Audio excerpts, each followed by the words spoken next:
Broadcast are Matt and Nick Carson. And Matt and Nick now run down the entire PSAC Women's Basketball Championship bracket.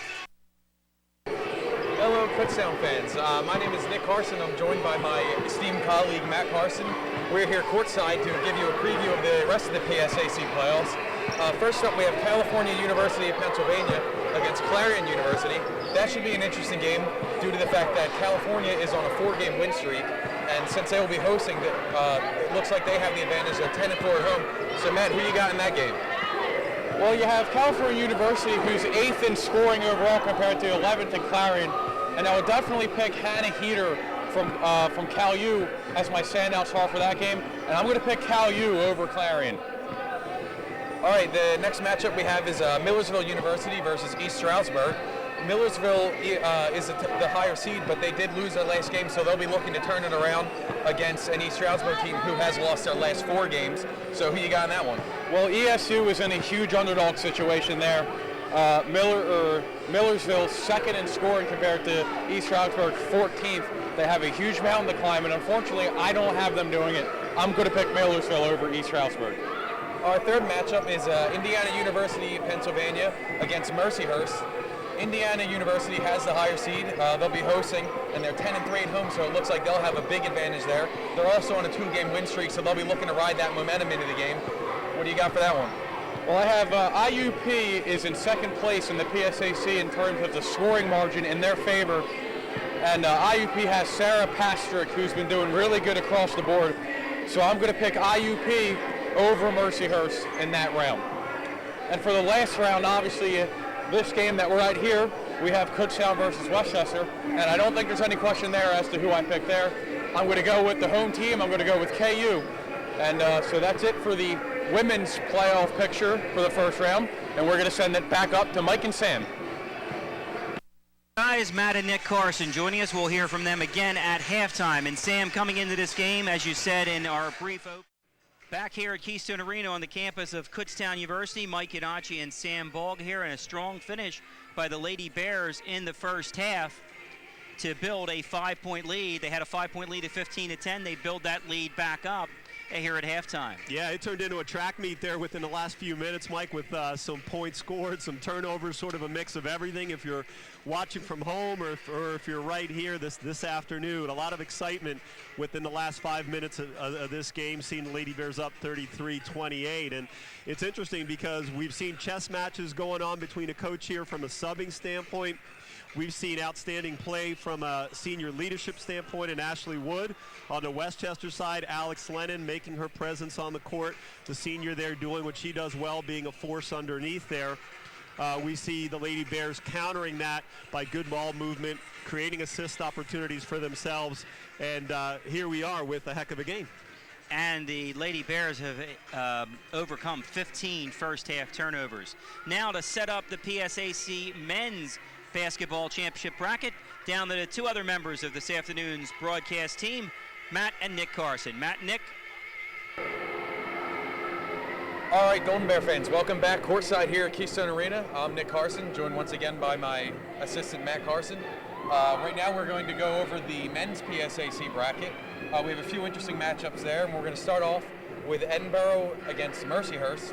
Edinburgh is actually both teams are on a 2-game win streak, with Edinburgh hosting Mercyhurst, so that should be an interesting game. Who you got in that game? Well, you have Edinburgh is in 3rd place in the PSAC in scoring and turnovers, and they have a pretty decent player in Brian Theriot. Excuse me if I mispronounce that name. So I'm going to pick Edinburgh over Mercyhurst in that first game. All right. After that, we have Millersville versus Shippensburg. That should definitely be a good matchup. Millersville won their last game. Shippensburg is currently on a 3-game losing streak, so they're going to look to bounce back. That's always a good matchup, Millersville and Shippensburg. So who are you picking in that one? Millersville is 8th in the scoring margin in their favor, but other than that, it's very even all across the board. That was a pretty tough decision. Even though Shippensburg is in a bit of an underdog situation, I'm going to pick Millersville to win that game. All right, next up we have Mansfield University versus Bloomsburg. Mansfield has won the last 3 games. Bloomsburg has lost their last game, so again, another pretty even matchup. They're going to look, Bloomsburg is going to look to try to pull off the upset and rebound from their last loss, but Mansfield is definitely going to probably going to do a good job of holding that off on their home court, where they've done good this season. So who do you have in that one? Well, Mansfield, like you said, they've been doing a good job. Their most recent win was against Kutztown in the last game, and I'm going to pick them to go 2 games in a row. I'm going to pick them to win over Bloomsburg in that first round. All right, the final matchup in the PSAC first round is Slippery Rock University versus California University of Pennsylvania. Slippery Rock lost their last game, so on their home court, they're going to look to rebound in front of their home fans, sure, a packed audience. So who do you got picked in that one? Well, while Cal U is second in field goal percentage and first in three-point percentage, Slippery Rock seems to have a lot of other stats going in their favor, and I'm going to pick them to win over Cal U in that first round, that last first round game. All right, now back to this game. We have the Lady Bears against Westchester. The score at the half is 33-28. Definitely a close game with the 5-point lead that the Bears have going into halftime. Was probably about one of the biggest leads of the game. Absolutely. So in a tight game like this, we're going to look to the statistics for free throws, rebounds, and turnovers, because those are going to be the statistics that end up being huge at the end of the game. Whichever team can take advantage of those defensive rebounds, whichever team can take advantage of the free throws, they're definitely going to be the ones who ends up with the more points in the end.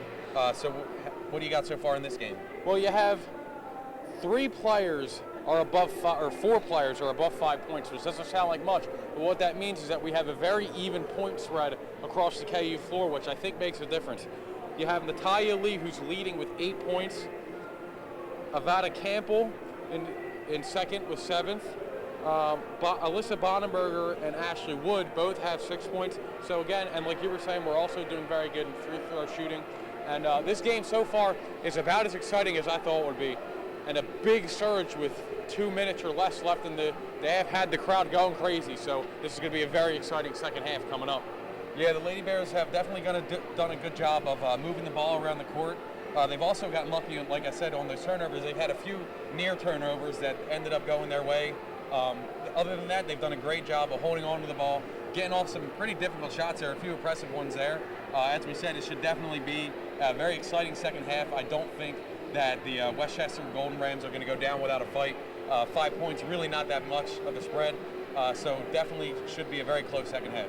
And what made the difference the last time these 2 teams met up was Kutztown staying consistent in both the halves. So I'm really hoping, and I think Coach Maloof is going to be talking to them about that in the half. And we will have that half coming up for you after some more halftime festivities. We're going to throw it back upstairs to Mike and Sam. Thank you, Matt. Nick, great job running down the men's basketball.